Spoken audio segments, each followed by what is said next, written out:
Hey guys, this week we're going to be talking about sound effects and sound design. If you like making your own music, and especially if you make your own movies, both of these topics will come in handy. So since I've always had an interest in filmmaking, I've tried to learn as much as I can about every different aspect of it. And one of the things I've been learning a lot about recently is sound effects. While there are lots of freely available royalty-free sound effects on websites like Sound Bible, unfortunately a lot of the best sound effects are either really expensive or copyrighted. So it can be very useful to build up your own sound effects library. You can start doing this by just using your smartphone mic, but a good way to progress from there is to purchase a good mic. So when you're purchasing a microphone, it's important to keep in mind that there are lots of different types. This is a shotgun mic, which means it has a very directional recording area that extends pretty far. This makes them very useful for recording specific sounds and negating anything else in the area. And because of this, they're commonly used on sets for television and movies. The nice thing about this mic in particular is it has a mini jack plug, which means you can plug it into your video camera and have it record as the audio track. For on-the-go recording, one of my favorite tools is the Zoom Handy Recorder. This is really great for recording sound effects wherever you are, since it's pretty small, portable, and it's all self-contained with 2 mics on board already. It does a great job of recording everything in the area, and it's really good at getting very clean audio with not a lot of background noise. We use it for recording Sam and Joe's Corner. If you're recording outside a lot, it's important to have a shield like this, which dampens the effect that wind has on the recording. This is a condenser microphone.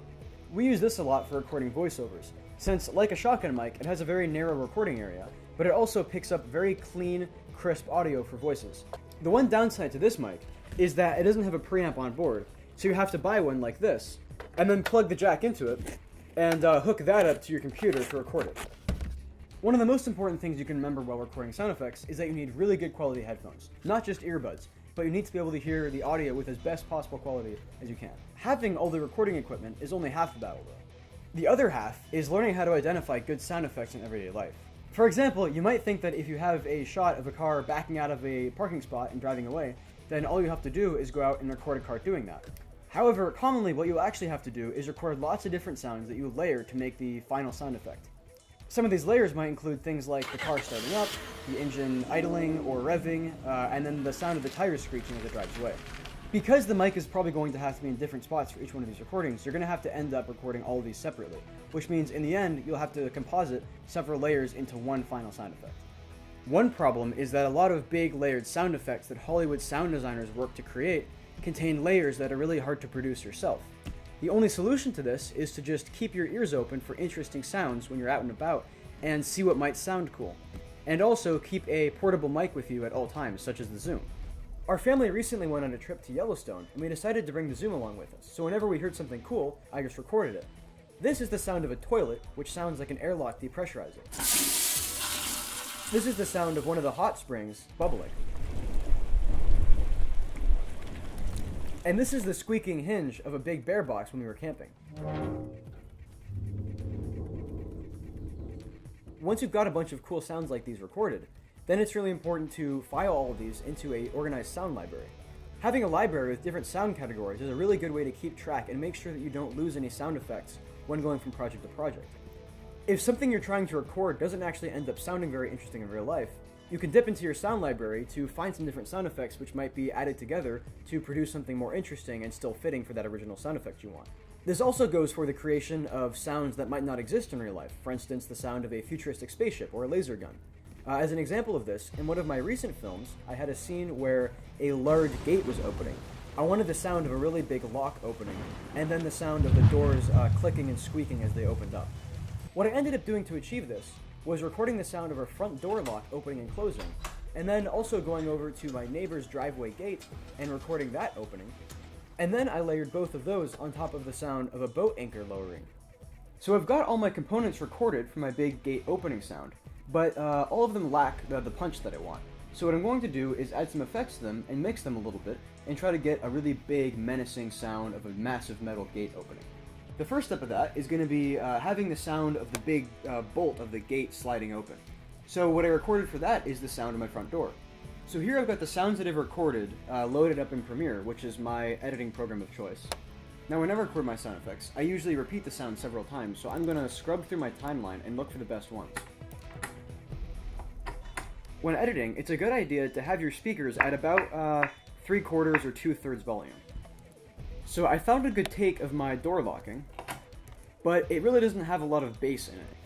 So what I'm going to do is I'm going to drag it down into the timeline, and then I'm going to apply a filter to it.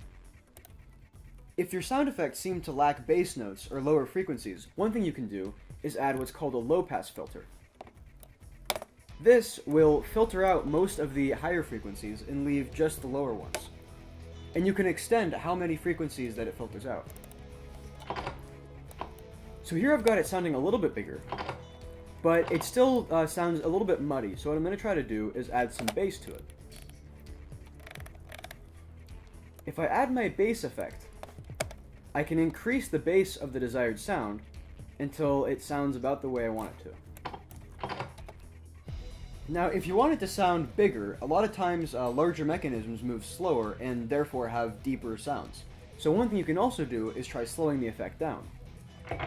And now you can see it sounds like a much bigger bolt.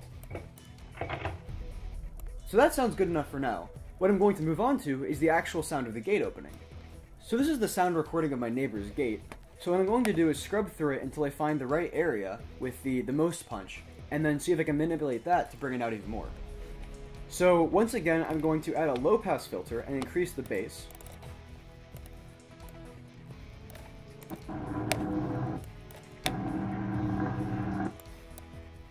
And I'm also going to slow it down. That doesn't sound bad. So this recording in particular was taken from lower down on the gate, next to one of the wheels, to get the sound of the whole gate rolling across its track. But I also took a recording from a little bit higher up to hear the whole gate sort of jittering as it moves along. So let's look at that one. So you can hear there's a lot more rattling around here as the metal sort of clings against its chain and against the outside of the enclosure. Add my low pass and my bass. Increase the bass just a little bit, and make sure the low pass doesn't chop off too much of the frequency.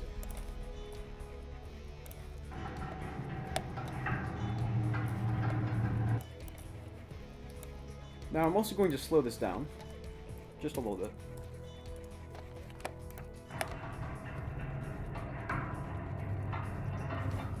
So if I layer both of those sounds, one from higher up and one from down low of the gate, then you get sort of this large metal rumbling.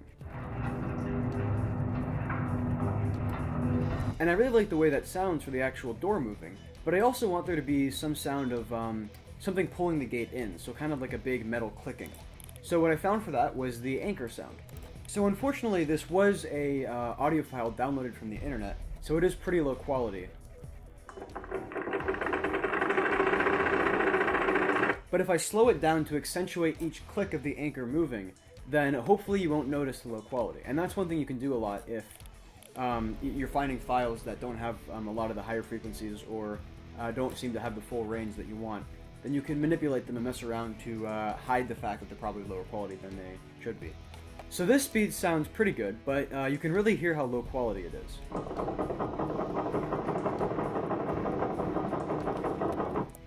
So what I'm going to do is add a low pass and a bass filter to see if I can mess around with it, and if not, then I'll just drop the volume and use it in the background to just kind of have a little bit of clicking.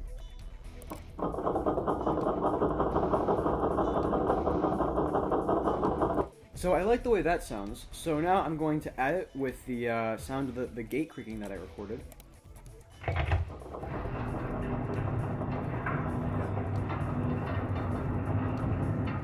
So now I've got all my levels adjusted, and I'm pretty happy with the result.